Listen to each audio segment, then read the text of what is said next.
Hola, què tal, nens i nenes? Com esteu? Nosaltres, des de la Biblioteca Joaquim Bauxer, ja estem aquí per oferir-vos un altre conte. I sabeu què? Avui en Perot està molt content. Per què? Perquè estem a la biblioteca. Ja tornava a tenir ganes de veure tots els contes i descobrir veure quins us podien agradar més. Doncs va, vinga, saludem en Perot. Va, Perot, desperta't, que ja estem aquí una altra vegada. Vinga, va, nens i nenes, cantem-li la cançó, saludem-lo. Hola, què tal? Vinga, va, a la una, a les dues i a les tres. Perot l'escavallat, la nostra titella, Perot l'escavallat, la nostra titella ens ha agradat. Molt bé, Perot, vinga. I ara en Perot el posarem aquí ben pentinat, encara que sigui l'escavallat, aquí tota l'estona, perquè aquest conte segur que també li agradarà. El posarem aquí. I què farem? Obrim l'espelma que ens faci companyia. A més, amb aquest dia així una mica plujós, avui obrirem l'espelma. A veure, la tenim aquí. Ja ho sabeu, a casa també podem fer el mateix. Obrir una espelma que ens faci companyia. Molt bé. Ja la tenim aquí. I ara quin conte us explicarem avui? Mireu, avui hem escollit un conte molt bonic que se'n diu El petit botó, que és de Yoko Ogawa, il·lustrat per Chiaki Okada i de l'editorial Joventut. Vinga, va, esteu preparats? Que la història comença.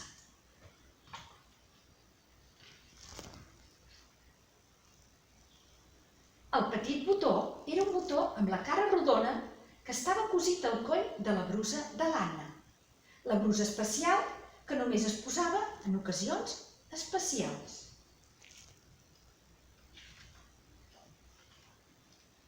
El millor amic del petit botó era, sens dubte, el petit trau.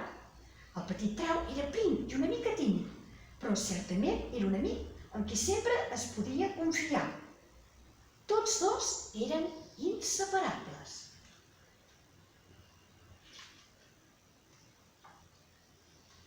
Però un dia va passar una cosa terrible. El fil que subjectava el petit botó a la brusa de sobte es va trencar. Oh no, ajuda! El petit botó va saltar de la brusa i va rodolar per terra. Sense saber què fer, el petit trau el va veure allunyar-se i es va posar a plorar.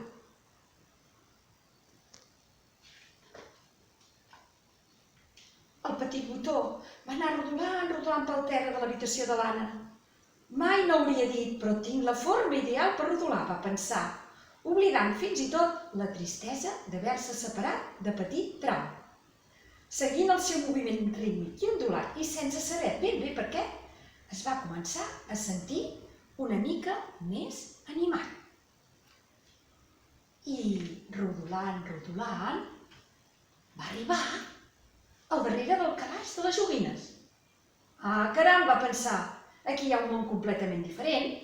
El petit botó, que només coneixia el món blanc i suau de la brusa de l'Anna, descobria per primera vegada un món a l'ombra.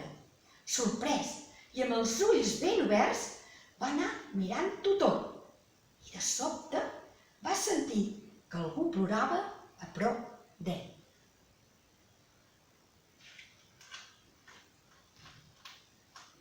Per què plores? Va preguntar el petit botó. Jo, va respondre el sonall somicant. Jo era el sonall que l'Anna, quan era bebè, agitava i estava contenta per sentir el meu alegre xic, xic, xic. A ella li encantava i ara estic aquí, trist i molt sol.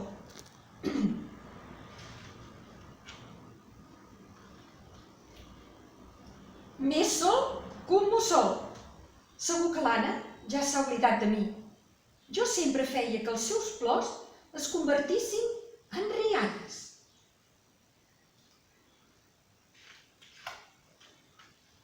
El petit botó es va apropar al sonall. Veuràs, el que passa és que l'Anna ara és gran i forta. El sonall, encara s'engotant, es va quedar mirant el petit botó. Ara ella ja pot deixar de plorar sense la teva ajuda. Per això és gràcies a tu. En tu va aprendre a riure quan era un bebè.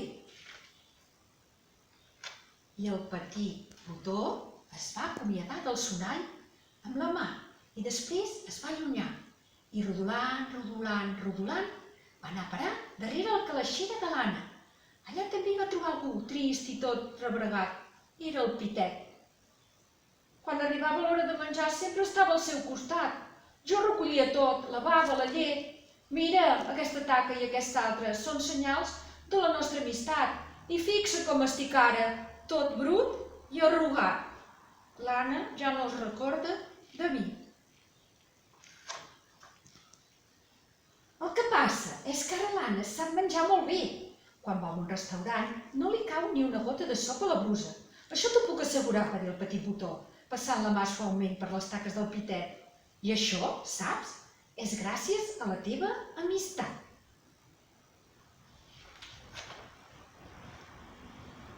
El petit Botó se'n va anar rodolant, rodolant, rodolant, fins a sota el llit. Agosant la vista enmig de la foscor, i tal com li havia semblat, va descobrir algú que semblava terriblement trist. Era un os polar de peluix. Aquelles nits tan divertides ja no tornaran, va dir l'osset, deixant anar un gran sorpís que va aixecar la pols al seu voltant. Jo cada nit li explicava històries a l'Anna perquè pogués entrar al món dels somnis. L'Anna em xuclava les orelles fins que a poc li pesaven massa les parpelles i tancava els ulls, va dir l'osset, a qui li penjava mitja orella. Així que aquesta va ser l'orella que va mantenir lluny de l'Anna els somnis que li fan por, oi? Sí, va dir l'osset, tot acariciant l'orella i expulsant-li la pols.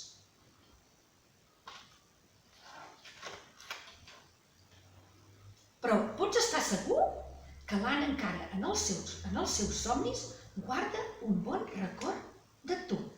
Això no em pots dubtar.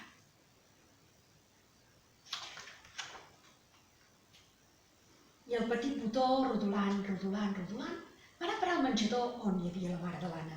Vaja, com has vingut a parar aquí? Al moment que el petit Botó sortia rodolant, la mare el va descobrir, així com si res. Més tard, el va tornar a cosir en el coll de la brusa especial de l'Anna. Oh, tenia por de no tornar a veure't mai més, va dir el petit Trau, amb llàgrimes d'alegria. Estava tan preocupat per tu. Ja ho sé, ho sento.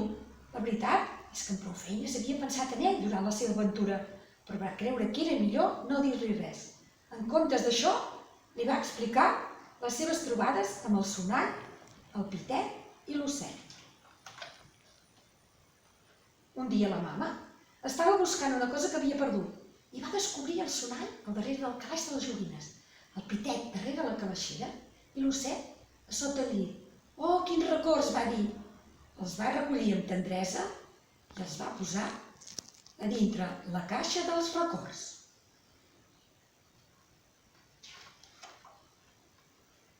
L'Anna va seguir creixent i un dia la brusa se li va quedar petita. Ja no se la va poder posar. Li va arribar el moment d'anar a la caixa dels records. Hola, va saludar el petit Botó. Hola, va saludar el Pitet i l'osset. I tots tres van quedar encantats de la seva companyia i es van quedar a la caixa dels records. De tant en tant, el sonall deixava anar algun soroll, només un petit sorollet, massa baix perquè l'Anna el sentís per descomptat. I vet aquí un gat, vet aquí un gos, aquest conte del petit Botó ja s'ha fos. Vet aquí un gos, vet aquí un gat, aquest conte del petit Botó ja s'ha acabat. I avui, per completar una mica aquest conte, ens agradaria llegir-vos un petit poema d'aquest recull de poemes Els fils invisibles, editat per Tramuntana, escrit per la Montse Torrents i il·lustrat per la Matilde Portalés. Els fils invisibles, sabeu què són aquests fils invisibles? Són aquells que ens uneixen amb les persones que estimem, amb qui compartim bones estones, juguem i riem. I mireu, us n'hem triat un que esperem que us agradi. A veure, ara us el buscaré i mireu. Us ensenyo primer la il·lustració, perquè veieu, i diu així. T'he escrit una carta dolça de roselles i l'he embolicada amb fils d'estrelles, que et facin pessigolles quan la desliguis i quan et torni a veure encara somriguis. I ja està. Esperem que aquest poema us hagi agradat. Dels fils invisibles. Vinga, i ara què queda? Ho fem l'espelma? Va, esteu preparats? Vinga, va, a la 1, a les 2 i a les 3, però tu també, va! Adéu-siau, nens i nenes, fins la primera, cuideu-vos molt, un petó!